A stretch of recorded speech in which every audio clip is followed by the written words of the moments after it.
Después de Dios, ¿quién es el mayor creador de gente?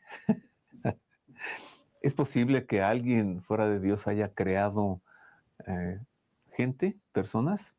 Sí, William Shakespeare. Claro, literariamente, ¿no? No es que haya creado a personas o a gente, es que creo personajes. Esto propiamente no es crear, lo sé, pero es una figura que me gusta usar, ¿no? Después de Dios, el mayor creador de personas ha sido William Shakespeare con sus personajes Hamlet, Lady Macbeth, el propio Julio César, Otelo, y qué decir de Romeo y Julieta.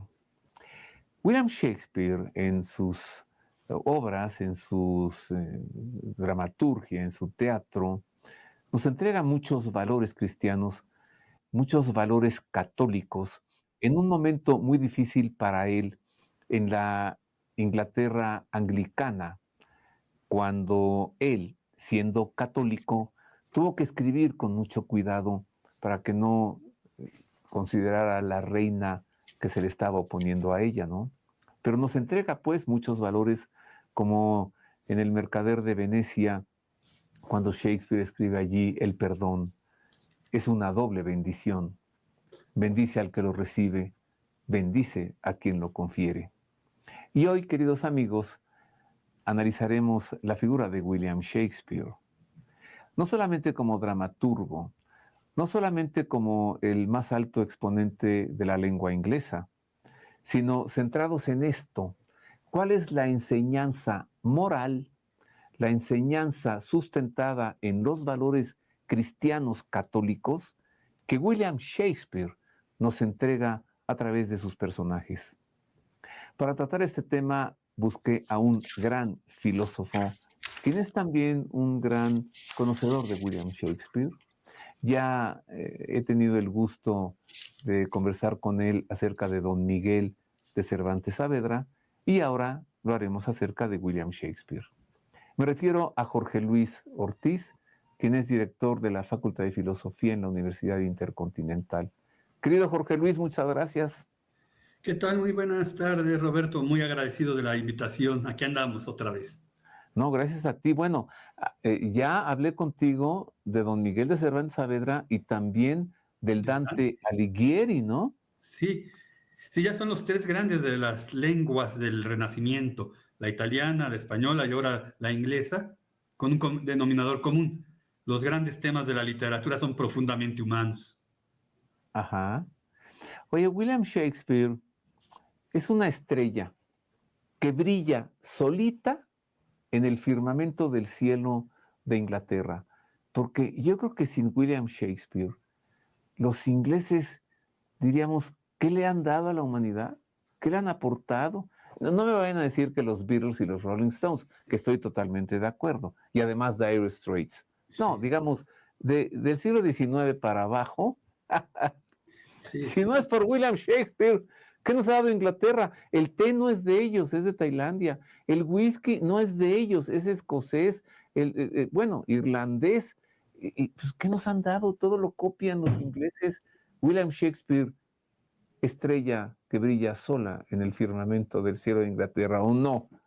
Sí, es interesante plantearlo así, porque descubrimos efectivamente que los intereses del Reino Unido, bueno, del Reino de Inglaterra eran otros, y por eso es tan llamativo que hubiera esta figura literaria, sobre todo dramática en el sentido de dedicado al teatro, en una época en que estaba también vetado el teatro. Recordarás tú cómo había cierta reticencia a que las mujeres pudieran subir al escenario, y aún así William Shakespeare propone mujeres bien perfiladas, bien dibujadas psicológicamente hablando en sus obras, porque era una necesidad de la realidad humana que se presente tal como es en la vida diaria, ¿no? Hombres y mujeres batallando en medio de dificultades, de deseos, de tentaciones, y los va perfilando tan perfectamente que sí es el literato, pero yo diría es el psicólogo y es el moralista de esta época del Renacimiento de Inglaterra. Ahora, las mujeres, pues eran mal vistas y eran actrices, entonces eran hombres, actores, quienes se vestían de mujeres y representaban papeles de mujeres. Esto lo tuvo que padecer Shakespeare, ¿no? Sí, sí, tuvo que buscar la finura y por eso, por ejemplo, Julieta, ¿no? El prototipo de la mujer enamorada de William Shakespeare es tan perfectamente delineada porque había que suavizar o la voz o el ademán o la nariz tosca del actor que estuviera representando a través de este perfilar perfectamente la psicología femenina en su caso. Ujú. ¿Sí estás de acuerdo conmigo en que el mayor creador de personas después de Dios es Shakespeare? Sí, es que es un mundo, sí, es un microcosmos de personajes en cada una de sus novelas, de sus comedias, de sus tragedias. Es que es un mundo, es el reflejo de lo que es toda la humanidad. Así como Dios creó seres humanos que libremente han tomado todas las vertientes, en los personajes de William Shakespeare descubrimos desde lo más alto del heroísmo hasta lo rastrero y vulgar del encono, de la vergüenza, del rencor, de los celos. O sea, es profundamente humano y cada uno en un personaje que por un lado, yo creo que eso habría que reconocerlo, no es el personaje acartonado, ¿no? El que siempre responde con el mismo estribillo, o sea, son tan bien perfilados que sabemos cómo van a reaccionar, pero no están acartonados. Ajá. Entonces, ¿qué? En cada personaje, ¿acaso nos estás diciendo que Shakespeare nos entrega la caracterización de un vicio y de una virtud? Tú como Sí, filósofo, ¿lo sí, pudieras en decir cada así? personaje lo has dicho bien. No es que sea el personaje que sea completamente vicioso o el personaje que sea completamente virtuoso. Es el ser humano que se mueve en esta dualidad entre el bien y el mal, en donde podemos encontrar una psicología bien perfilada, unas virtudes que los caracterizan y unos vicios que nos hacen pensar en la debilidad de la naturaleza humana. O sea, tú empezaste ahorita platicando sobre el mercader de Venecia, ¿no? El personaje sórdido de Shylock, ¿no? Que es el malo malo, pues sí tenemos ciertas virtudes. Es el hombre que quiere mucho a su hija, por ejemplo, y que acepta ciertas cosas de su hija, a pesar de que es el malo del cuento, pero descubrimos una faceta tierna en él cuando trata de hacer feliz a su hija. Entonces, aunque es el malo de la novela, pero no es el hombre acartonado en la maldad, es como somos nosotros, que tarde o temprano sentimos la inclinación al vicio y a la virtud, pero en un acto de decisión personal tomamos la respuesta moral de hacia dónde queremos ir. De otra manera serían cartones, ¿no? El malo, malo, malo que siempre hace el mal. Y también Shylock no deja de ser así como un embajador o un representante de ese pueblo judío perseguido, acusado de haber asesinado a Dios. Pues Shylock es ahí una voz también que se levanta, ¿no? Como diciendo, oigan, pues ya basta, yo soy uno aquí entre todos ustedes que son cristianos, ¿no? Sí, yo también estoy viviendo en Venecia, yo necesito esto, y en realidad lo que lo hace malo, pues es su orgullo herido, pero es el orgullo herido no de la persona, sino de la raza que ha sido perseguida. Eso, ándale. Sí, claro. Ajá. A ver, Obsesionado por la venganza, pero por el venganza del pueblo. Esa ambivalencia emocional. Pero sí, pero es esto, porque representa a toda una raza que ha sido perseguida y que en algún momento en la trama de Shakespeare salió ahí en su momento de venganza, pero que tarde o temprano había que tomarlo en cuenta, si no ellos se nos van a volver contra nosotros. Es también un reclamo social que está haciendo Shakespeare en su texto. Cuidado con los que hemos dejado de lado. y fíjate cómo también el final del Mercader de Venecia queda el judío Shylock doblegado por la moral cristiana, que le dice, aunque la ley permita esto, hay una ley que es mayor, es la ley del amor, es la Sí, ley del perdón, y el perdón es una doble bendición, etcétera. claro, sí, sí, el Porcia, cuando hace el discurso disfrazada de abogada, algo así, ¿Sí? describe precisamente esta superioridad moral del cristianismo sobre Sí, la moralidad de la ley. sí, incluso, bueno, si Shylock es el retrato del pueblo judío, fue la supremacía de la moral cristiana sobre la legalidad o el legalismo de un pueblo judío que se sustentaba todo en las leyes de Moisés y que incluso las usaron contra Cristo, ¿no? Sí, A ver, ¿por qué no nos mira, presentas? Dime. no, no, es que estaba pensando, este pueblo judío representado en Shiloh, que se rige en la justicia, porque tendríamos que llamarlo justicia, pero en la justicia del talión, ¿no? vida por vida, fractura por fractura, ojo por ojo, que no es más que una justicia aritmética que queda muy por inferior del concepto de justicia misericordioso, en donde yo me asemejo a la divinidad, no en un acto soberbio satánico, sino en el acto del amor hacia el otro, en donde no te pago como mereces, sino que te doy como en la medida del amor. Sí, y ama a tus enemigos y reza por los que te calumnian, ¿no? Ujú. Sí. ¿Por qué no nos presentas a varios personajes de Shakespeare y en ellos las virtudes o los vicios que encuentras? Pues es que son tantas que, ¿por dónde empezar? Mira, a mí la Algunos, algunos. novela que más me encanta es Hamlet, ¿no? Por el carácter introspectivo del asunto. Pero el mismo príncipe de Dinamarca, Hamlet, se mueve entre este hombre vacilante, incapaz de tomar una decisión, pero el profundo respeto filial, y ahí viene la virtud, el profundo respeto filial que tiene a la memoria de su padre, que le lleva a buscar venganza, que a lo mejor ese sería el vicio. No ha logrado Hamlet llegar a la comprensión de que sea Dios el que juzgue. Hay que hacer justicia en este mundo contra una madre y contra un tío que han matado a su padre. El monólogo tan famoso de ser o no ser es, en el fondo, ser bueno o no ser bueno, porque se está preguntando si tiene que ejercer o no la venganza. Y al final las circunstancias se van desencadenando a que efectivamente tiene por honor, y habría que entender entonces cómo entender el honor caballeresco al honor cristiano, ¿no? El honor del Hijo de Dios no debe ser el que busca la venganza. Va por otro lado. Esa sería una buena referencia de un primer personaje, ¿no? Bueno, ¿Te acuerdas de ahora, Mabel? tú como filósofo que eres, pones en este ser o no ser una interpretación filosófica. Ahí te voy con una cosa, a ver que no me vayan a regañar, A ver, sí, por favor. pero ahí les voy. Cuidado, porque voy a conversar, voy a hablar con un filósofo.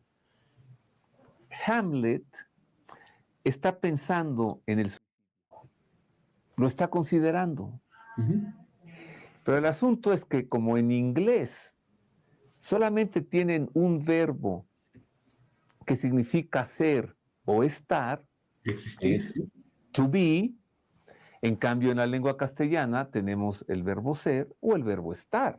Uh-huh. Pero los ingleses solamente tienen to be, que se puede traducir to be o no to be como estar o no estar, o ser o no ser. Yo encuentro ahí a Hamlet, Jorge Luis, que está considerando el suicidio y él mismo se lo plantea. To be or not to be, o sea, estar o no estar. ¿Sigo estando aquí? O mejor ya no estar aquí. ¿Qué vale la pena? ¿Seguir viviendo?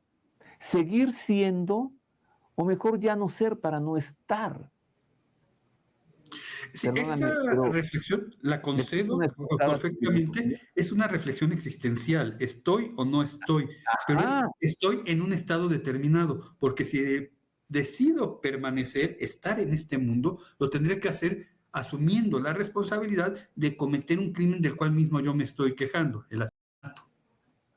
Entonces, no solo es estar como existente, es estar en un estado determinado, en un modus de ser, en un modo de ser determinado. Si es una reflexión muy profunda, el príncipe se está planteando el suicidio ante una responsabilidad presentada por un fantasma, ¿no? El fantasma de su padre, pero que es la responsabilidad de seguir el honor de la familia.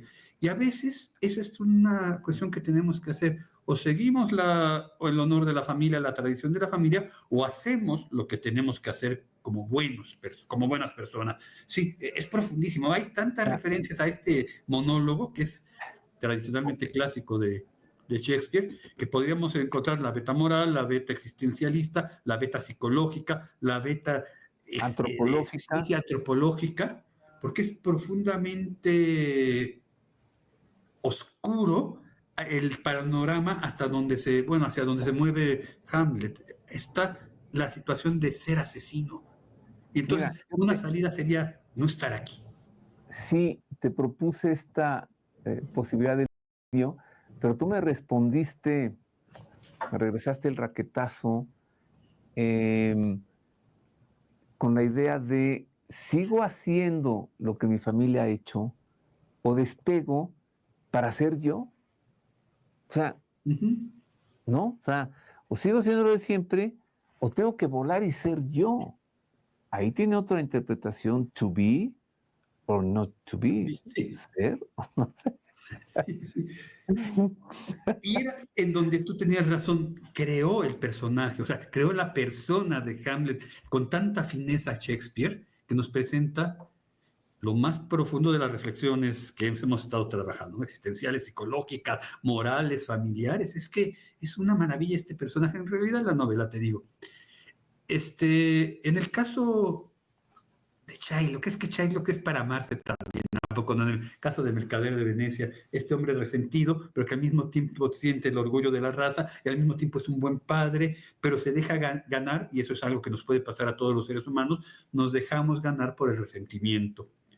El resentimiento que está presente en muchos de los personajes de Shakespeare, como una advertencia, como un faro, por favor, que no haya esta corrosión del alma que se llama resentimiento.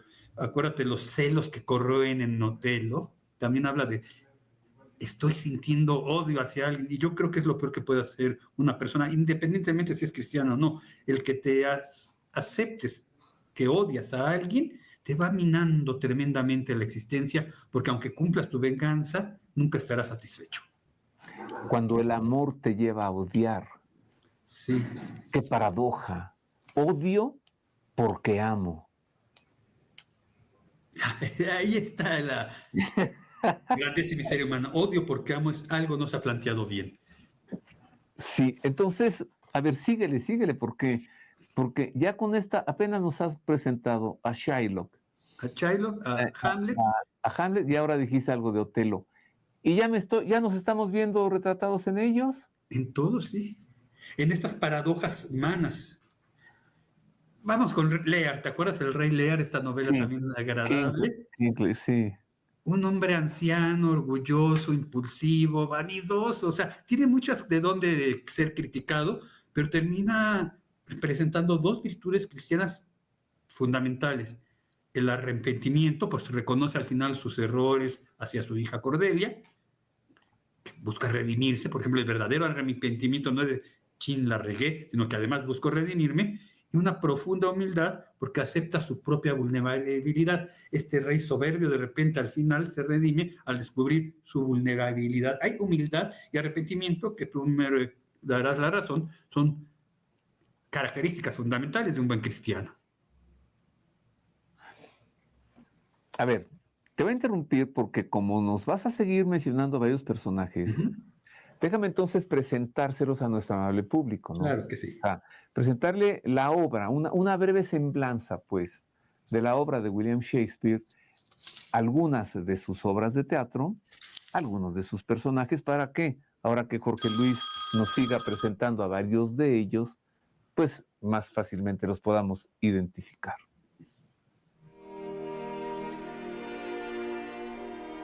William Shakespeare escribió teatro en comedias, dramas históricos y tragedias. También escribió poesía.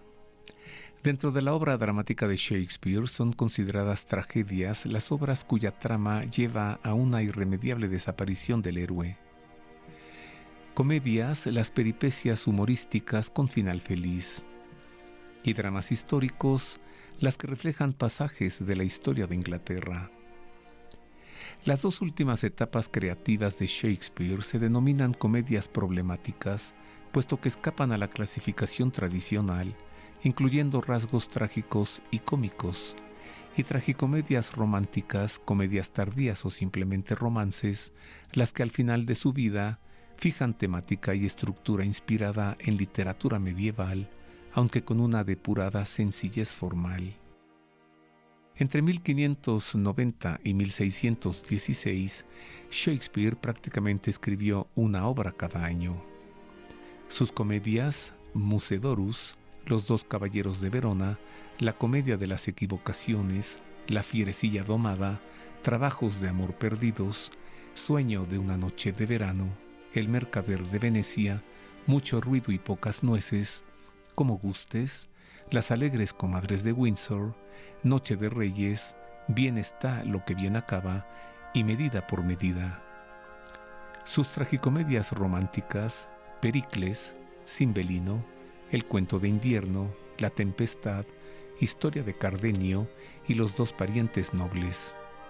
Sus dramas históricos, Enrique VI, Ricardo III, Ricardo II, el rey Juan, Eduardo III, Enrique IV, Enrique V y Enrique VIII. Tragedias, La tragedia española, Arden de Faschersham, Tomás Moro, Tito Andrónico, Romeo y Julieta, Julio César, Hamlet, Troilo y Créssida, El rey Lear, Macbeth, Antonio y Cleopatra, Timón de Atenas y Coriolano. Su poesía Faetón, Venus y Adonis, El rapto de Lucrecia, sonetos, Querellas de una amante, El peregrino apasionado, El Félix y la tórtola y Elegía fúnebre. Además, dejó escrito su propio epitafio y, por supuesto, su testamento. De todos estos ya nos has hablado de Shylock, Hamlet, algo dijiste de Otelo y estás en El rey Lear. Síguele, querido amigo. Hay un personaje que me gusta esto en Shakespeare, que aparece en dos tragedias, ¿no? Tenemos a Falstaff, ¿te acuerdas de Enrique IV y en Las alegres comadres de Windsor? Ah, sí, que para mi Aparece, gusto son Las alegres comadres de Stratford, pero de eso hablamos más adelante. sí, eso sería después, ¿no? Pero como lo conocemos aquí en México, en nuestras ediciones que comprábamos como estudiantes de fácil adquisición, ¿no? Sí es un hombre hedonista, perezoso, amante de la vida fácil y de la diversión. O sea, es la parte que nosotros quiere pues, ser lo que es, ¿no? Animalesco, corporal, concupiscente, y que representa en última instancia los grandes defectos de que alguien se quiera llevar por estos principios del hedonismo. La falta de responsabilidad, porque alguien que es hedonista no va a asumir la responsabilidad, y el exceso en las cosas. Si te das cuenta, los grandes pecados capitales, que es parte de la teología cristiana, no son sino excesos de algo. Está muy bien el defender la propia existencia, pero si se convierte en orgullo es malo. Está muy bien el descanso, pero si le exageramos se convierte en pereza. Entonces, los grandes pecados capitales pues, se producen cuando no somos capaces de entender que lo que tenemos, y lo tenemos por Dios, es necesario utilizarlo con prudencia, decían los griegos, ¿no? Esta idea de ser prudentes, que me llevan a otros dos personajes. Frente a esta obstinación en el exceso de Falstaff, tenemos a Beatriz y a Benedicto, ¿te acuerdas de Muchos ruidos y pocas nueces? Estos que tratan de solucionar el problema entre los personajes, que representan ingenio, lealtad, movilidad, no pasividad. Entonces, tenemos un personaje que se caracteriza en dos de sus obras como el exceso, cuidado con el exceso, y otros dos personajes que tenemos por ahí en una comedia muy interesante y hasta yo diría que sigue siendo divertida en nuestros días, por el comedia de enredos, le llamaríamos ahora en lenguaje contemporáneo, que es Muchos ruidos y pocas nueces, en donde tenemos que quien quiere ayudar, quien de veras es un verdadero amigo, quien no está de acuerdo con la injusticia que al otro se le está cometiendo, deben ser acompañados con cierto ingenio, ¿no? Es esta idea de sean astutos como serpientes, que también es un mensaje cristiano, con cierto ingenio y una disposición a ver más allá de la apariencia que el hedonista de Falstaff no es capaz de descubrir. Digamos, ahí tenemos situaciones. Hay personajes con todos y hay personajes que representan las antípodas de la situación humana. Bueno, y ya estamos viendo por lo que nos dices que William escribió tragedias y también comedias. Sí, porque es en la obra de arte en general, no solo en lo trágico, como apuntaba Aristóteles, donde se consigue este proceso de purificación interna que me hace tomar conciencia de lo que soy yo como espectador, que le llamo purga o la catarsis en griego, ¿no? Es también en la comedia. En el momento en que yo soy capaz de reírme de una situación, termino al final de la obra representada pensando, a lo mejor yo podría estar ahí y ser el objeto de risa de otros. Porque mi vida puede ser tragedia y comedia al mismo tiempo.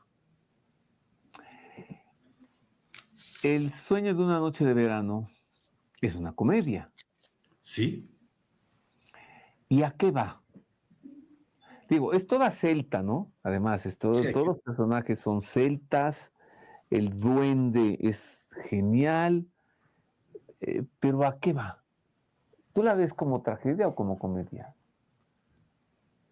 no, es una comedia, porque al fin y al cabo no hay algo que propiamente, digamos, fue un sino, es decir, un destino que atara a los personajes. Puck, este duende tan cómico que está saltando de aquí para allá durante la comedia, nos representa, primero, como dices tú, entenderlo en la visión celta.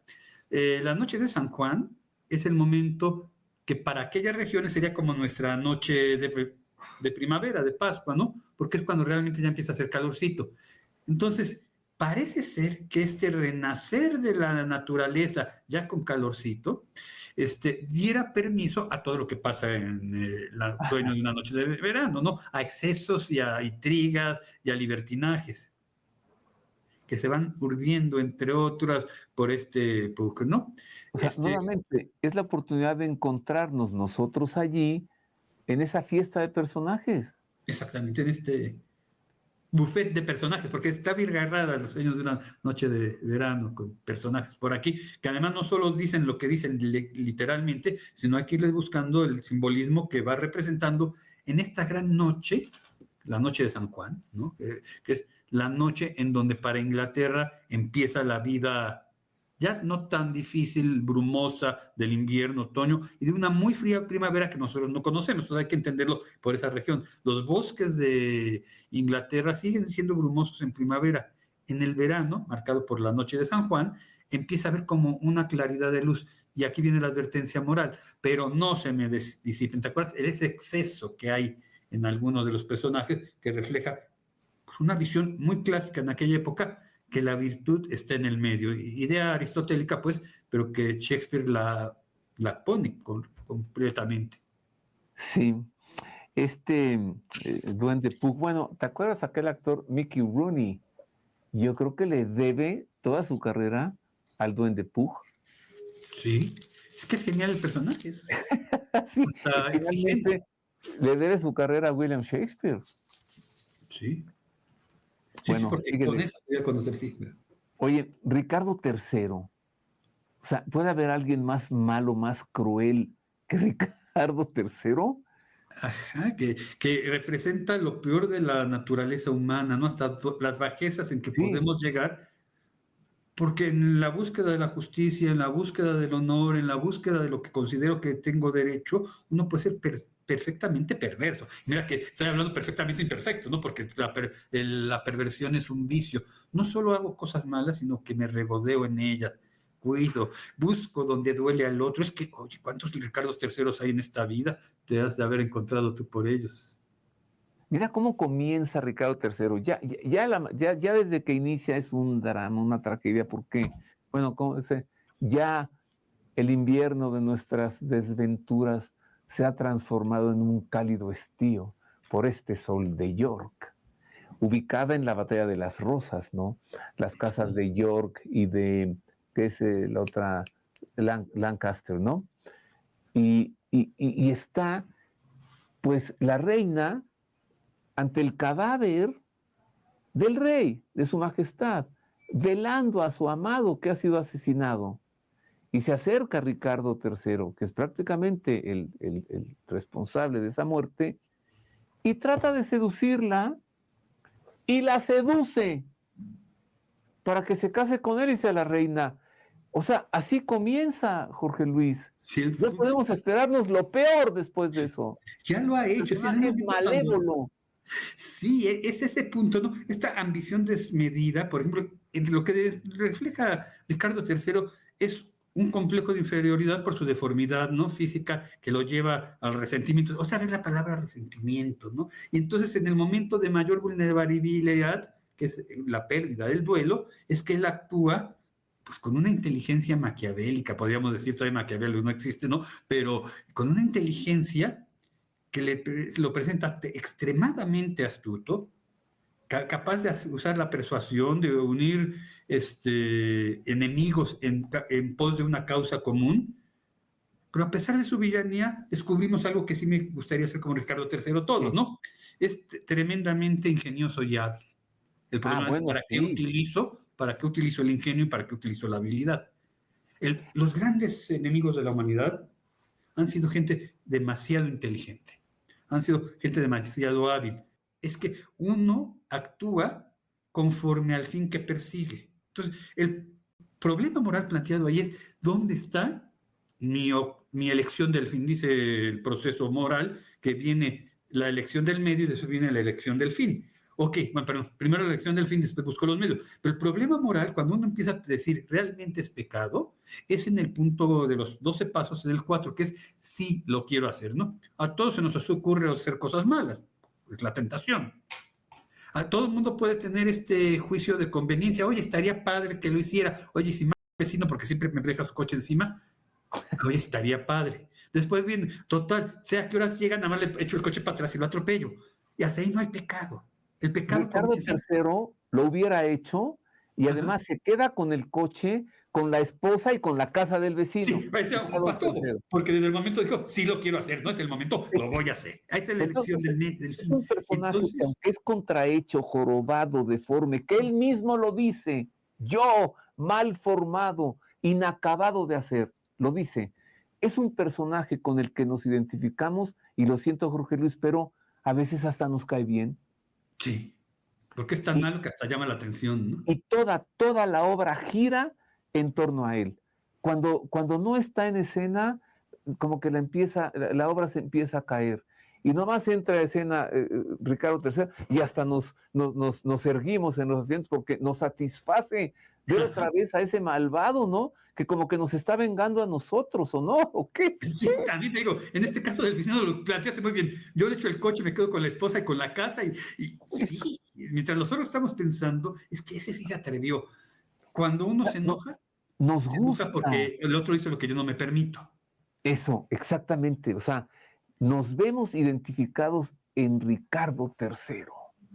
Sí. Pero fíjate su final, My Kingdom for a Horse.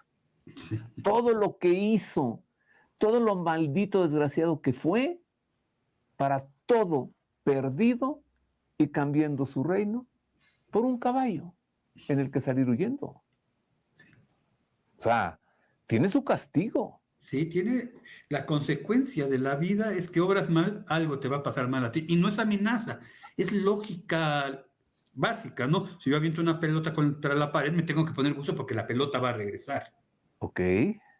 Si yo estoy buscándole hacer el mal al otro, no es que el otro se venga, es la propia circunstancias que he ido creando. Llega un momento en que todo lo que he luchado, tú dijiste, mi reino por un caballo, ¿no? Fíjate, todo aquel que se plazca en ver las maldades de Ricardo III, al final se queda con una enseñanza moral ineludible que todo el mal que hagas se te puede revertir. Sí, regresará a ti el mal que haga en esta búsqueda de pasión, de poder, de inmoralidad, de creer que la satisfacción de tu deseo es el fin que se tiene que perseguir. Y es una falacia, ¿no? ¿Tú con cuál personaje Shakespeare te identificas más? Yo con Romeo. Romeo. Yo alguna vez lo pensé, pero dije, soy bien curso, pero no llego a Romeo. La verdad es que no es verdad. Me fui por el buenote. Por el No, que buenote. también tiene toda una problemática. Es una tragedia. Bueno, pero nos ibas a hablar de otro personaje. No, yo ya que mencionaste Romeo, pues nos podemos meter de lleno a Romeo y Julieta. Son personajes que aparecen muy bien perfilados, ¿no? Ya que dijiste Romeo, ¿no? Mira, Romeo es un amor apasionado y eso es la enseñanza moral. Cuidado con el amor apasionado, porque la pasión, por definición, es un apetito sensitivo. Quiere decir, se siente, no se razona. Un amor apasionado suena muy bonito, pero no razona bien. Es alguien que actúa inmediatamente. Por eso, cuando despierta Julieta de este sueño inducido por el brebaje que recibió, él ya ha muerto, porque no tuvo el tiempo de asumir, de elaborar duelo. En el acto decidió unir su vida con la eternidad con la que él creía que era su amada muerta, ¿no? Su diversión juvenil, al fin y al cabo así somos todos de jóvenes, ¿no? Entregados y enamoradizos y todo eso, aunque es pura, también lo llevan a estas decisiones impulsivas. O sea, ahí el cuidado que pone, qué bueno que amemos, qué bueno que nos estemos dispuestos a dar la vida por el amante, pero no seas impulsivo. Al final, la misma Julieta tiene que tomar una decisión porque lo que ya había sido salvado, las diferencias entre las familias podrían seguir, pero ellos ya habían concordado que se puede vivir en común, por angas o mangas, resulta que decisiones impulsivas llevan a la gran tragedia. Que es una enseñanza particular de Romeo, ¿no? Porque la enseñanza general de toda la tragedia es lo que dice el narrador al final, es que los Capuletos y los otra familia tuvieron que aprender que hay rencillas que se tienen que limar antes de que suceda una desgracia. Es un llamado, digamos, a la virtud de la prudencia, ya que estamos hablando de virtudes, ¿no? Error de Romeo, error de los Montesco, error de los Capuleto, no son prudentes. Y entonces, siguiendo la lógica de la filosofía griega, si no está la prudencia, no podemos pasar a las otras virtudes. Las otras virtudes son mera apariencia. Por eso es un amor apasionado mal logrado. Es un honor familiar mal entendido. Y Romeo y Julieta es enseñanza a la prudencia.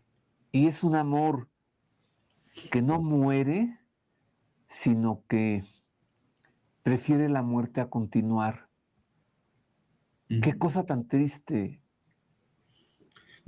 Nuevamente este tema de Porque eso también es pasión. A ver, la enseñanza en Romeo y Julieta entonces es cuidado. Pues bueno, por un lado, el enamoramiento no es razonado, pero el enamoramiento te debe llevar al amor, que sí es trascendente. No te dejes llevar por tu pasión, ¿eso es? Exactamente, esa pasión que tiene todo derecho como ser humano a sentirla porque cree muerta a su amada, que lleva a la tristeza con el apetito concupiscible, pero a la ira con el apetito irascible, esa pasión contrólala para que puedas canalizarlo en esto que sí sería el amor, no el enamoramiento, el que trasciende. Pues ahora en honor de mi amada que ha muerto, me voy a dedicar, invéntale lo que sea, ¿no? Pero le hubiéramos quitado lo trágico a la obra de Shakespeare, ¿no? Dedícate al hacer el bien, a perseguir infieles, no sé, algo más productivo, a crear música. Pero si te dejas llevar por la pasión, y aquí es la pasión del amor, pero imagínate la pasión del odio, la pasión del temor, la pasión de la ira, la pasión de la desesperanza, o al revés, de la esperanza, todas estas pasiones deben ser vividas porque son humanas, deben ser trabajadas para que llegue un momento en que lo racional apague lo pasional. Eso. O sea, esta es la moraleja en Romeo y Julieta. Sí. Bueno, Lope de Vega, por su parte, que nunca conoció la tragedia y nunca se llevó bien con la tragedia, Sí. Lope de Vega, que escribe pura comedia, él tiene su versión de Romeo y Julieta, y ese sí, al final se casan y son felices, ¿no? Bueno, pero ese es Lope de Vega. Que es otro ámbito diferente, ¿no? España, Inglaterra. Sí, sí. A veces la orografía, el clima tiene que ver mucho cómo visualizamos el mundo. Ya que estabas hablando en inglés, mira, es cómico. Cuando yo doy una orden en español, digo, siéntate. Y expreso la acción. Pero cuando lo digo en inglés, doy la indicación, sit down. Porque como vivo en un mundo de bruma, mis órdenes tienen que ser indicativas, no descriptivas. Ajá. Es hacia abajo, stand up. Parece redundante si lo traduzco al español tal cual, pero es que en un mundo donde todo es bruma, eso puede salvarme la vida. Ahora, mira, si esa es la manera de ver el mundo, entonces, ¿cómo le puedo dar esta orden indicativa, o sea, como sit down o stand up, a alguien que se está dejando llevar por el enamoramiento que es tremendamente humano, pero hay que saberlo vivir? Tengo que dar la indicación y por eso es toda la tragedia de Romeo y Julieta. Get out. Shut up. Ajá, sí. En cambio, mira, los mexicanos como cuando ordenamos algo, lo hacemos preguntando, así suavizado. No va a ser que se ofenda el mesero en vez de decirle, tráigame agua. ¿Pudiera usted traerme un vasito de agua, por favor? Sí, porque además un vaso ya es mucho, o sea, un vasito con eso me conformo. Sí, pero tiene que ver con todo. Ordenamos preguntando. Sí. ¿Me pasas la pluma? Es decir, pásame la pluma. Que en teoría no debería ser nada grosero ni... No, nada. Un poco este es un indicativo. Pues lo presentamos en cuestionamiento, como como esperando la opinión del otro. Sí. No necesito tu opinión, láveme el auto. ¿Me podría lavar usted el auto? El auto. Sí, y Casi si eso. no le molesta, ¿no? Que yo le pague, porque... Ajá, Bueno, sí. mira, antes de que nos salgamos de Romeo y Ya te- Julieta, Jorge Luis, ¿de dónde saca William Shakespeare ese lenguaje florido? ¿De dónde saca esos adjetivos que de pronto puede combinar 5 o 6 juntos, que a cualquiera nos parecería chocante? Pero estamos leyendo esos adjetivos y hasta nos da, Se hasta tenemos saborean. el deseo de que le siga y que ponga otros 10 juntos, ¿no? Sí, sí, sí. This bloody, este sangriento maldito, como sapos reventados, infectos y podridos, uno tras otro. Con un adjetivo basta para arrancarle una emoción al lector, y este nos avienta 7 juntos.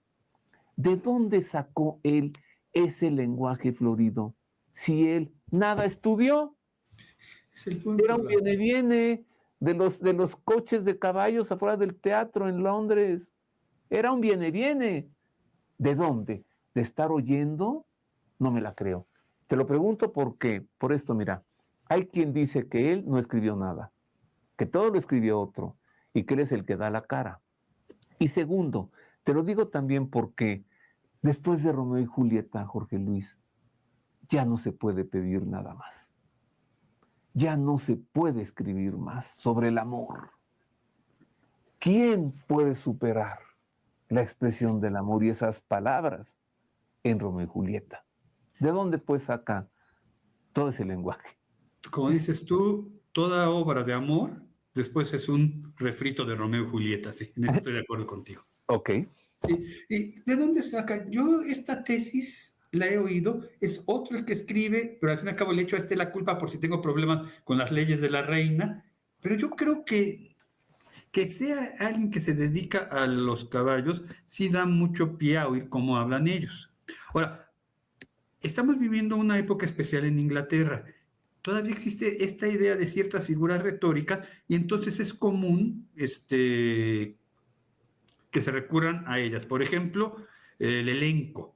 El elenco es una figura retórica que sirve para describir algo que es inasible y consiste en poner varios adjetivos, varios calificativos, varios sinónimos uno tras otro. Recordarás a una comunicadora mexicana que hablaba como de 3 en 3 y eran palabras iguales, ¿no? Ah, sí, muy simpática. Adela Micha, ¿no? Adela Micha. Sí, sí. Ese estilo que 3, tiene 4 Adela Micha, adjetivos juntos. ajá, ese estilo que tiene Adela Micha es de elenco. Pero, por ejemplo, ya lo encontramos con San Agustín cuando trata de describir a Dios. Qui es Deus? ¿Qué eres, Dios mío? Y empieza haciendo primero superlativos. Por eso hace lo mismo Shakespeare en sus obras. Muchas de sus expresiones son en sentido superlativo, porque es un recurso. Porque Dios es algo inasible, entonces el amor es algo inasible y va con los superlativos. Hay otro recurso que es el elenco. Pongo cualidades, características, sinónimos juntos, como de 3 en 3, de 4 en 4, y eso también van describiendo con dificultad, como a cinceladas, algo que es tan inefable como el odio, el amor, la ira. Entonces, era un recurso común en aquella época. Si bien él no era un hombre estudiado, pues había oído hablar como hablaban los otros. Yo no sé si en una época sin televisión y sin internet, alguien fuera más presto a aprender a hablar con otros. Pero no es el villano, en el sentido del que vive en la villa, contra el que vive del palacio, no es Shakespeare el villano. Yo creo que sí es una hipótesis que tiene lógica, pero creo que sí es Shakespeare el de la obra, ¿no? O sea, creo que sí. Yo, en lo personal, sin tener los grandes estudios como para poder llegar a declarar Claro, en uno u otro lado. por eso lo pregunto. Primero era carnicero, trabajaba de ayudante en una carnicería.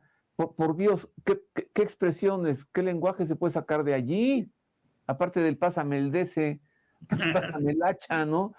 Y luego, mozo de caballos, de recibir a los que llegaban al teatro, recibirles el coche, llevarlo, limpiar el excremento del caballo en la banqueta, lavar el coche y ponerlo cuando salgan los personajes del teatro. Eso era William Shakespeare.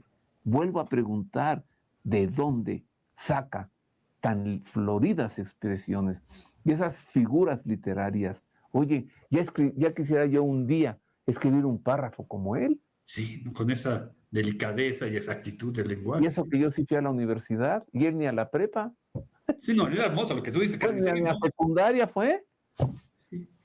Hay muchas historias, no todas verdaderas, pero de gente que ha logrado superarse precisamente por donde está trabajando. Igual en la carnicería no hubiera sacado mucha jerga elegante, no mucho vocabulario. Pero siendo mozo, te das cuenta, está cerca del escenario, está en la parte de atrás, logra oír cómo se habla, la gente rica oye expresiones. Y alguien que es especialmente atento, que creo que es algo que tenemos que rescatar de Shakespeare. Un gran artista es porque está atento a la naturaleza, a la sociedad, a los congéneres, y por eso logra representar en personajes lo que pasa en la vida diaria de su época, Ok. porque está atento, Entonces, primero es un gran observador. ¿cierto? Segundo, está atento a su entorno. Después, Y yo creo que él mismo intenta, en borradores y borradores, ir puliendo estas expresiones. En un pues, inglés, pues, pues es doblemente admirable. sí, sí, por Porque eso. si dijéramos, es que estudió en Cambridge, es que estudió literatura inglesa en Oxford, diríamos, this is a bloody student, ¿no? Con razón. Pero Sí, no, sí, pero aquí es encomiable. Así, ahora sí utilizo la palabra castellana encomiable, ¿no? Es encomiable. y es un virtuoso. Ahí Es un te va otra virtuoso. palabra castellana. Sí, también, sí, sí, cierto. Y él se hace un erudito, él mismo. Sí, Bueno, es el erudito de la lengua inglesa. como dijiste tú, Anglosajón. años pasó para que hubiera otro producto cultural trascendente de inglés. Siglo XX, ¿no? Los Sí roles. era él, o tú qué dices de eso que dicen que él no era, que era otro el que escribía. El punto es, tengo que echar a alguien con carne de cañón, habría que preguntarnos por qué es lo que estoy ocultando. La crítica política no se encuentra presente, por ejemplo, cuando hablamos de Dante, que los personajes que están en el infierno sí son personajes identificables por su género. Entonces tengo que guardarme la vida porque me pueden traer venganza. Los personajes o son ficticios o son históricos, ¿no? Enrique III, Julio Julio César. César y todo eso. Entonces, como que no habría necesidad de que el verdadero autor tuviera a alguien que lo representara para Ah, salvar el propio pellejo. O sea, yo en ese sentido, como dicen los detectives de las novelas detectivescas, siempre hay que buscar el motivo de por qué se hizo el crimen, ¿no? En este caso sería, ¿qué es lo que se buscaba con eso? No, no hay una situación especial por la que alguien pudiera hacerlo, a menos que, y aquí voy a aventurar una hipótesis que se me acaba de ocurrir en este momento, que fuera una ah, mujer que no pudiera estar en el teatro. Pero bueno, eso nada más por estar ah. batallando. Pero te digo, aquí ya hipoteticé de manera que ya patiné. Lo otro es, Oye, como buen detective no encuentro motivo del crimen, por llamarlo de alguna manera. creo que un día le dan la oportunidad de ser el que le soplara el argumento, los argumentos, sí, ¿cómo le llamaban? Al que está ahí en el escenario y que En les, la Conchita, sí, sí. sí, el apuntador, ¿no? Es cierto que ya dejando los coches de caballos, empezó en el teatro como apuntador, Uh-huh. ¿sí? Sí, eso sí es verdad. Entonces, eso habla de que ya sabía leer. Y si sabía leer, puede tener acceso al libreto y a otras obras que no se presentaran, ¿no? Puede ir Ajá, copiando, pero en el sentido no de fraude ni plagio. Puede ir copiando los estilos, palabras, incorporando, oyendo a los actores cómo hablan, oyendo a las damas que llegan al teatro cómo hablan, y así irlo expresando. Es sí. la lengua del pueblo que se ha pulido, se ha afinado. Ah, o sea que tenemos esperanza. Bueno, esperemos que algún día O sea, también. si una persona del pueblo sin estudios puede llegar a ser un William Shakespeare, la humanidad tiene esperanza. Sí, sí, la humanidad tiene esperanza porque en cualquiera de los vicios que tenga puede llegar a ser un virtuoso. Ándale. Sí, yo creo Bebió que por donde mucho. empezamos, ¿no? Los personajes no son acartonados porque transitan del vicio a la virtud y de la virtud al ejemplo. Y es que eso puede ser la vida humana. Y ya que decías, es que vamos a ver a Shakespeare como desde las virtudes cristianas, yo creo que la esencia de la virtud de la ética cristiana es que es la primera ética optimista. No importa lo que hagas, siempre se puede mejorar.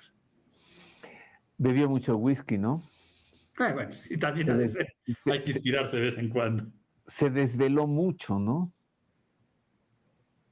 Sí. Y eso lo hace No, otra vez conocedor de la vida. cuando la gente estaba saliendo en las mañanas para irse a sus trabajos, él estaba regresando del teatro y de las tabernas. Su Y vida te no. das cuenta, le das pie a encontrar el amanecer y lo sórdido del que puede haber en la vida nocturna. Entonces, transita por toda la existencia del hombre. El amorío que tuvo con este conde, ¿tú recuerdas su nombre?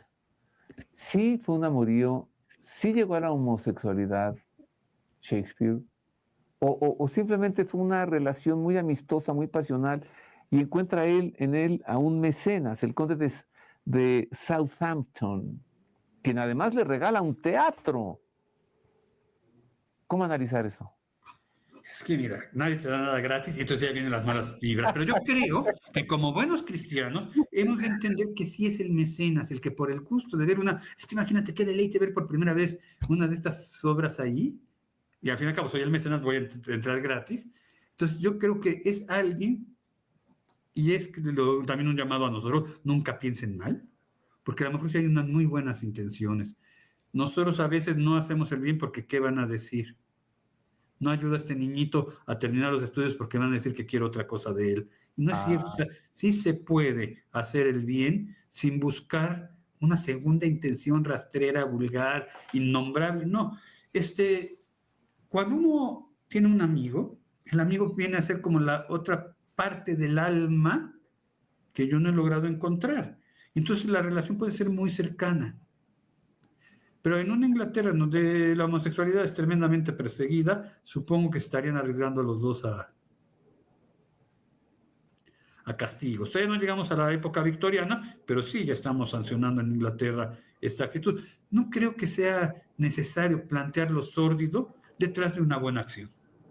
Aquí déjame aclararle a nuestro amable público que nos está viendo, esto último que platicamos Jorge Luis y yo, eso ya no es ninguna obra de teatro, eso ya fue la vida real de Biografía, William sí. Shakespeare. Conoce a un señor, el conde de Southampton, se hacen amiguísimos, él prácticamente es el mecenas de él, le regala un teatro enorme y muchos han querido encontrar una inmoralidad allí y una relación homosexual. Me parece entonces, Jorge Luis, por lo que nos has dicho, que los inmorales son todos los que en Sí, eso encontraron algo inmoral, sí. No hay cuando una simplemente referencia. con la ayuda de un mecenas a un talento y a un gran dramaturgo. Sí, porque alguien que ama el arte, ama al artista, pero solo como medio, para que produzca el arte. Sí, Si un mecenas busca en su ayudado, en su patrocinado, un amorío, pues entonces está perdiendo el gusto por el arte y el gusto por la concupiscencia, o sea, tendrían otros medios para conseguirlo. O sea, es que es una salida fácil, simplista, de mentes que ven mal en donde no lo hay. ándale, ándale. Muy bien, ya lo redimimos tú y yo. Ya, bueno, sí.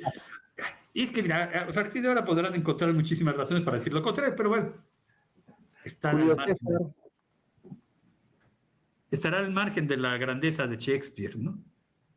Pero sí, no le pongan milagritos que no hizo. ok. Julio César, Esa es el más una, grande emperador que ha conocido Roma. sí, esa es una muy bonita novela, bueno, tragedia, porque se basa en algo histórico, pero que refleja situaciones vitales de Inglaterra de su época. O sea, dentro de los personajes de esta tragedia, tenemos la ambición, el deseo, el amor, ok, sí, pero también hay grandes virtudes, ¿no? Te acordarás, por ejemplo, Julio César, a pesar de su arrogancia y ambición, tiene carisma y determinación, que es algo que uno sí puede rescatar, el carisma y la determinación. Bruto, el gran traidor, pues tiene como virtudes honestidad, patriotismo, nobleza, nada más que de repente le lleva el orgullo y bien y llega a la traición. Marco Antonio, por ejemplo, es leal, hábil, tiene astucia, pero tiene una sed de venganza que no lo deja ser feliz.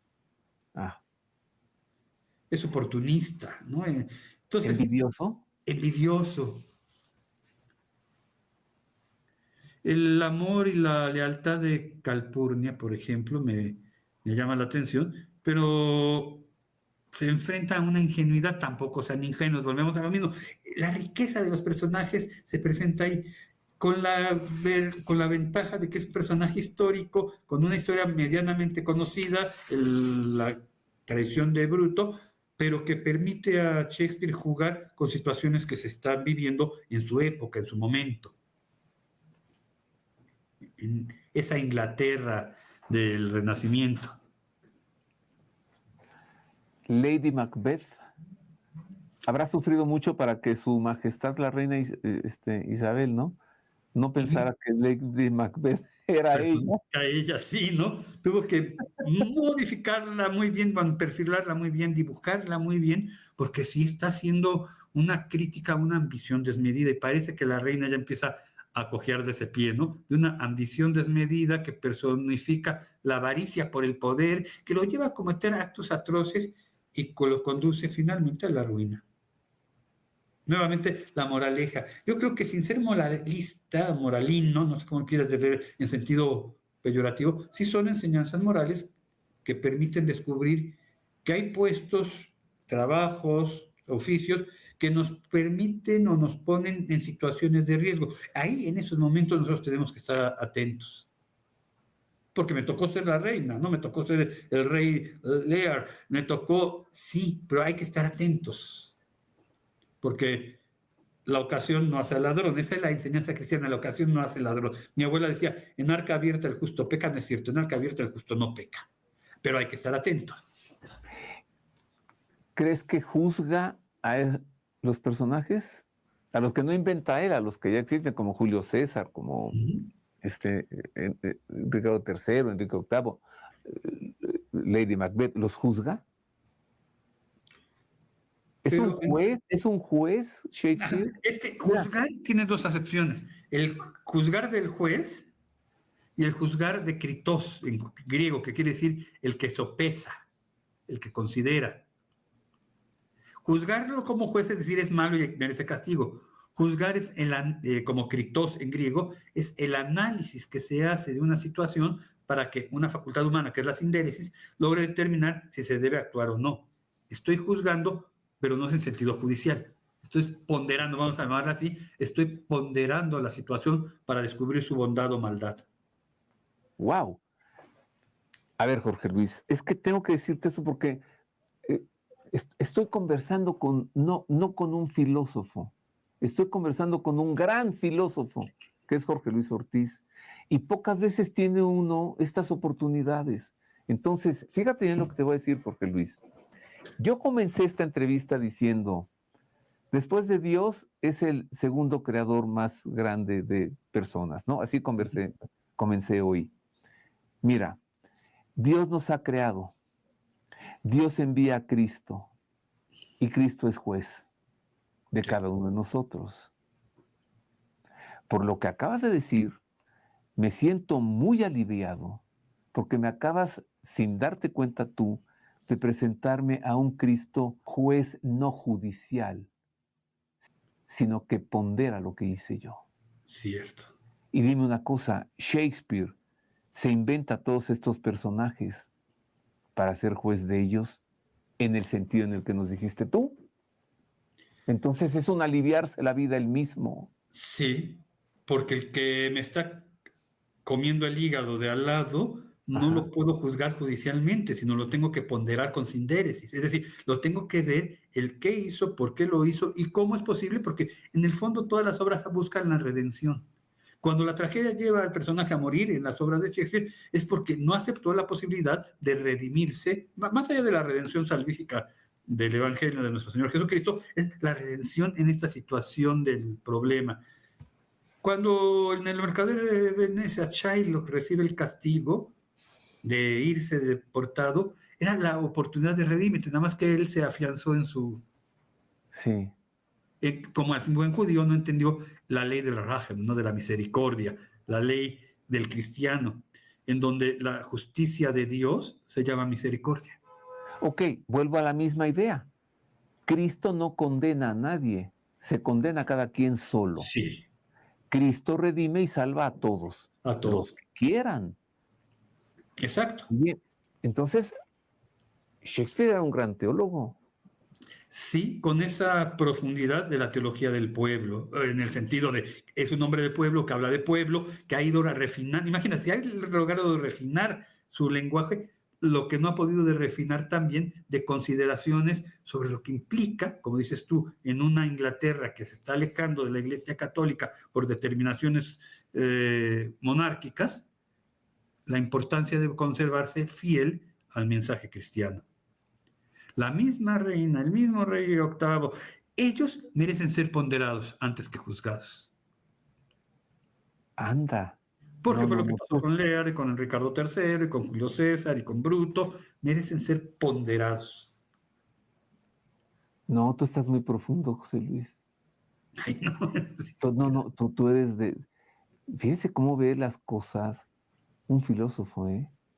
Nosotros podemos ir a ver William Shakespeare, o lo podemos leer, porque ahora lo podemos leer gracias a que se incendiaron los teatros, ¿no? No, gracias a una pandemia, una epidemia en Londres, los teatros cerrados, la gente quería seguir viendo a Shakespeare y entonces publicó sus obras.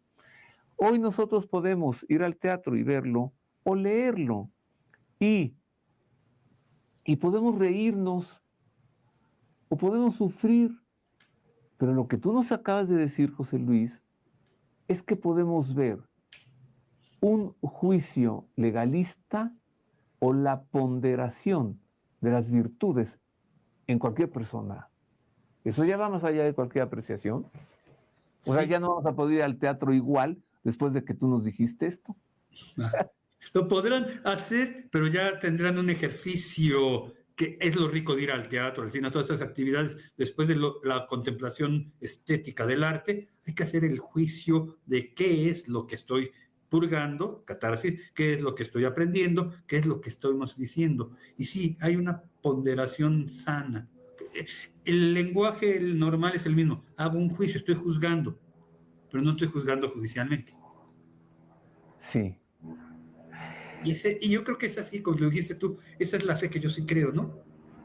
Dios, si dice Porcia, ¿no? En el Mercader de Venecia, si Dios nos tratara como merecen nuestros pecados, ninguno de nosotros estuviéramos aquí. El perdonar es un acto divino, y no es un acto de debilidad, es un acto de ponderación. ¿Qué pasó? ¿Por qué pasó? ¿Dónde andaban? Y bueno, tendremos que subir consecuencias, sí, claro, tú lo dijiste, el que se condena no es que no vaya a haber condenación, es que se condenó porque pudiendo hacer todo este ejercicio, se afianzó en mi no pondero. Sí, se aferró a su voluntad. Sí, no yo iba a decir una palabra peor, ¿no? La voluntad superior a la suya. Se aferró a su crapulencia, ¿no? Bueno, se aferró a su voluntad, la contumacia en el mal, ¿no? Sí, William, ya le digo William porque ya se está haciendo muy amigo. Sí, ¿no? Sí, Willy, ¿no? Dentro de poco. Si William nació en Stratford y si en las alegres comadres de Windsor no encontramos acaso esta típica aldea inglesa tan bella como todas las aldeas, como la campiña inglesa, ¿no serán más bien las alegres comadres de Stratford?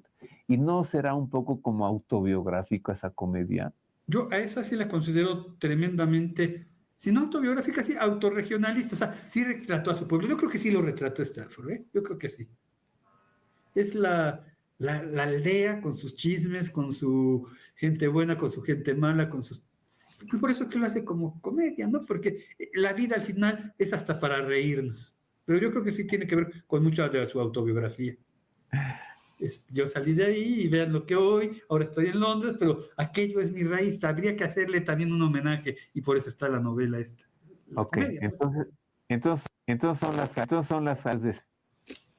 ¿Tú has leído a Gilbert Keith Chesterton y has leído a su personaje, el padre Brown? No he tenido la oportunidad. Bueno. Es una tarea. Tienes una tarea. Sí. O puedes ver la serie también de la BBC, o sea, está perfectamente bien hecho. Yo he llegado a pensar que ese padre Brown en las aldeas inglesas, en la campiña inglesa, es como las alegres comadres de Windsor. O sea, parece que nos hemos fusilado a Shakespeare y seguimos fusilándonoslo. Tú dijiste todo Cualquier historia de amor que se ha hecho después es Romeo y Julieta. Sí. Lo que el viento se llevó, Casablanca, ese beso entre Humphrey Bogart y la otra era guapísima.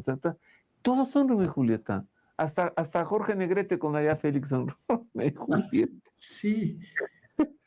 La ciencia explicaría esto en términos de Jung como arquetipos, ¿no?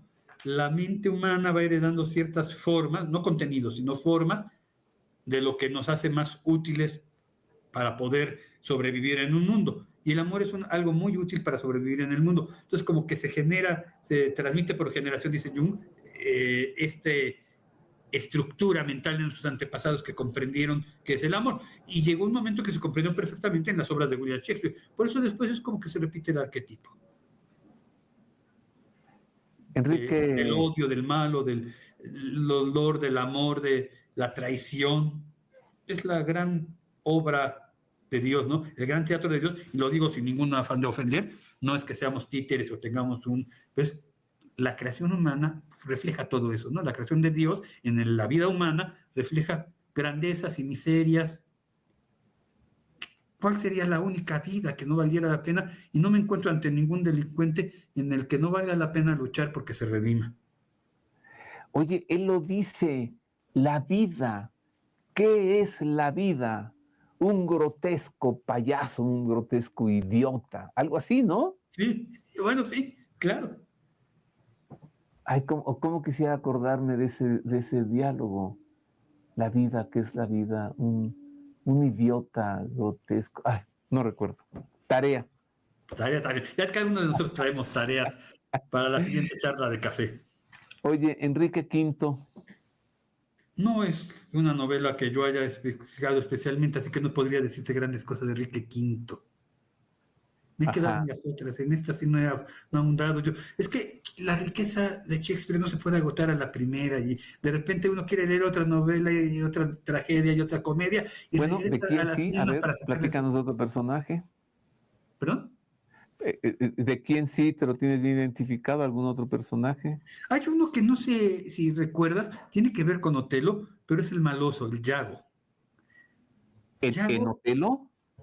En Otelo, Yago, Ajá. es la envidia y la malicia personificada. O sea, tú terminas odiando, ¿no? Es un emblema de la traición, o sea, es como la epítome. Si tú hablabas de la perversidad de Ricardo III, Yago es la traición hecha maldad, ¿no? Nace de un resentimiento y lo lleva a manipular a otros sin escrúpulos, porque es el que le está metiendo a Otelo más, o sea, todos tenemos a alguien así que le echa más leña al fuego, ¿no? Si el otro ya está como cautín, de repente le echa más leña al fuego para que la tragedia de los celos se desarrolle.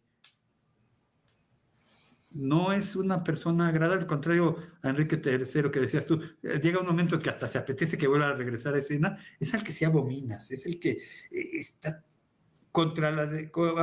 articulando las debilidades de los personajes de Otelo, y Yago está ahí dándole vueltas y vueltas y vueltas para que se consume la tragedia. Hay una obra chiquita, ojalá la puedas leer, que se llama La Tempestad, en donde a lo mejor nos puede servir mucho. Hay un personaje que representa al mismo tiempo las dos grandes virtudes, ¿se acuerdan? La prudencia, pero que ahora se va a llamar la sabiduría y el perdón. A pesar de haber sido traicionado, próspero, logra al final, para liberarse, y esa es la idea del perdón, para liberarme yo mismo de la carga que estoy trayendo, descubre Próspero que no hay nada como perdonar, y eso es la verdadera sabiduría. No le estoy haciendo esencialmente el bien al quien perdono, me lo estoy haciendo yo, me quito la losa pesada. Es en esta obra de La Tempestad, que a lo mejor alguno de esos escuchas habrá leído por ahí, y que pudiera volver a sacarse, ¿no? Porque de todo lo que podemos leer de Shakespeare es de lo malo puede haber la redención, la remisión, es poder ver la luz. No sé hasta dónde me llegó el lodo, pero puedo volver a ver la luz. Esta es la gran enseñanza de Shakespeare. Sí. No importa cuánto mal has hecho, puedes alcanzar la redención. ¿Sí? Sí. No da gratis, hay que hacer un esfuerzo, hay que hacer un proceso, pero se puede. Mira, ya la encontré. Está en Lady Macbeth. Ok, sí. Escúcheme usted que nos está viendo a Jorge Luis y a un servidor. cuánta filosofía en esto. La vida es solo una sombra caminante, un mal actor que durante su tiempo se agita y se pavonea en la escena y luego no se le oye más. Es un cuento contado por un idiota, lleno de ruido y furia que no significa nada. ¿Podemos vivir con esto viéndonos allí? Sí, ¿O podemos ver aquí a cualquier gobernante en turno? sí. Y solo tendrá sentido cuando le encuentro que es un sinsentido. Por eso es este cuento de tontos mal contados, dice ahí el texto que nos acabas de recordar, ¿no? Es que el gran problema es que si yo lo tomo con pura racionalidad, y el hombre es racional, por supuesto, pero no solo es racionalidad, con pura racionalidad busco la justicia vindicativa. Entonces Shylock tendría razón. Con pura racionalidad critico lo que vivieron Romeo y Julieta, porque hay otra parte humana que son las sensaciones, los sentimientos, las pasiones, que también tienen que ser asumidas y ser vividas, yo lo diríamos, a lo cristiano. Ok, nos estás diciendo otra cosa, Jorge Luis. No basta con que yo me siente a ser un espectador en una butaca de la obra de William Shakespeare, tengo que meterme adentro de sus personajes para tratar de vivir yo lo que él me está presentando en ellos. Sí, de otra manera, se te hacen, y he oído alumnos a los que he tenido que ir guiando poco a poco al gusto de Shakespeare. A Ay, los qué que has aburrido. tenido que ir reprobando poco a poco. Poco a poco. También algunas veces es vuélvelo a leer para que descubra, vuelve a ver a la obra de teatro con grandes actores, para que veas que no es aburrido, es tremendamente humano. Es que no entendiste, sí. Después de una de esas obras de Shakespeare uno sale, oye, estuvo aburrida, es que no entendió de qué se trataba, porque se tendría que haber visto uno ahí reflejado, o a un conocido, o a una situación vital. Y ahí hubiéramos encontrado. Oye, Jorge Luis, llevamos más de una hora conversando y pudiéramos seguir, ¿no? Sí. Y sabes que si estuviéramos sentados a la mesa en tu casa, Gracias. nos amanece, tú ya lo sabes. Sí. Porque esto da y bien que... Pero no podemos abusar de YouTube ni de este amable público. Claro que sí. Vamos a conclusiones. ¿Qué concluyes tú de la enseñanza moral en la obra de Shakespeare? No, pero antes, ¿sabes qué? Creo que se lo merece. Se merece que lo presentemos. Claro, Vamos sí. a ubicarlo en su momento, en su historia, ¿no? Una rápida biografía de él. A ver. Okay. William Shakespeare nació un día del mes de abril de 1564 en la localidad inglesa de Stratford, cerca de Londres. Fue el tercero de 8 hijos de un comerciante de cuero llamado John y de su esposa Mary Arden. Desde pequeño, William se interesó por la historia, el griego, el latín y la poesía en su escuela primaria local sin terminar sus estudios, pues tuvo que trabajar como asistente de carnicero para ayudar a su familia. Se casó a los 18 años con la hija de un granjero, Anne Hathaway, con la que tuvo 3 hijos. En 1588 se trasladó con su familia a Londres, donde comenzó a escribir enseguida obras de teatro y a interpretar papeles protagonistas en los escenarios. Pronto sus obras y sus actuaciones se hicieron muy populares en Londres, destacándose entre ellas Romeo y Julieta, El sueño de una noche de verano, El mercader de Venecia y La fierecilla domada. La mayoría de sus mejores obras las escribió en la tarde de su vida: Otelo, Macbeth y Hamlet. Además de 37 obras de teatro, también escribió poesía, la que publicó en 1609 en un libro compuesto por 154 sonetos. En total escribió 14 comedias, 10 tragedias y 10 dramas históricos en los que describe el dolor, la envidia y los caprichos humanos.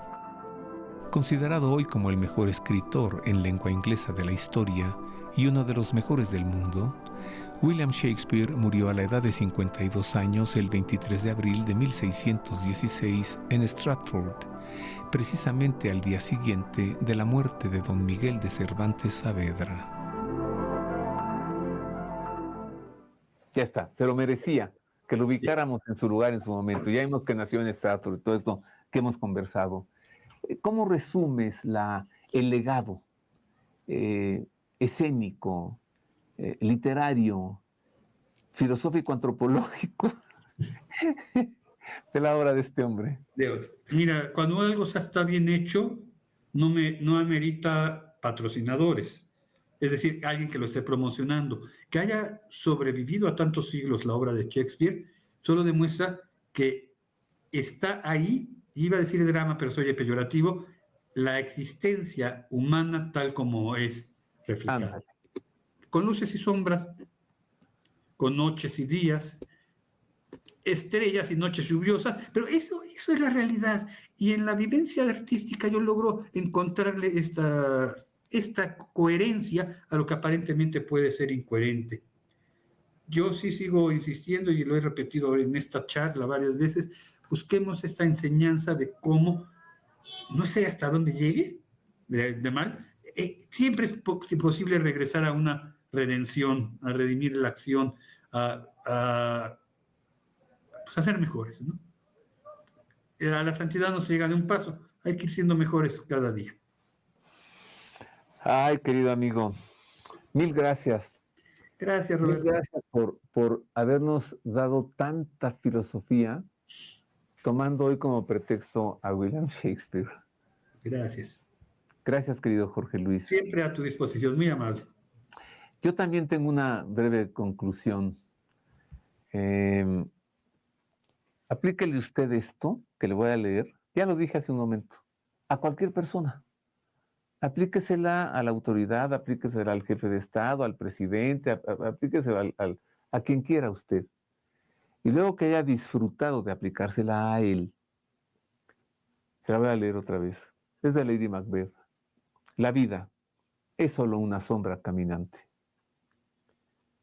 Un mal actor que durante su tiempo se agita y se pavonea en la escena y luego no se le oye más. Es un cuento contado por un idiota, lleno de ruido y furia y que no significa nada. Usted va a disfrutar aplicándole esto a su jefe en la oficina, a su profesor en la escuela, al gobernante en turno, pero luego aplíqueselo a sí mismo. ¿Y qué piensa usted de sí mismo? Eso nos tiene que llevar a ser mejores y a vivir mejor. No vaya a ser que se nos aplique que estamos viviendo nosotros la vida como un mal actor que se agita y se pavonea en la escena y luego no se le oye más. No vaya a ser que nosotros estemos viviendo la vida como un cuento contado por un idiota, lleno de ruido y furia, pero que no significa nada. Ve cuánto solamente en un párrafo, de uno de tantos personajes, de una de tantas obras que nos ha legado William Shakespeare. Le agradezco que haya estado con nosotros, espero haberle servido con cariño, siempre lo hacemos. Agradezco el favor de su atención, le abrazo y le deseo como siempre que... oiga, que se suscriba a nuestros canales de YouTube, el canal Roberto Farril y el otro, el canal Ver y Creer. Suscríbase, es gratuito y le conviene mucho porque podrá tener avisos cada vez que subimos un material nuevo y además podrá tener acceso a nuevos materiales que en breve estaremos subiendo. Suscríbase al canal Roberto Farril, suscríbase al canal Ver y Creer y ahora sí, le deseo que Dios le guarde.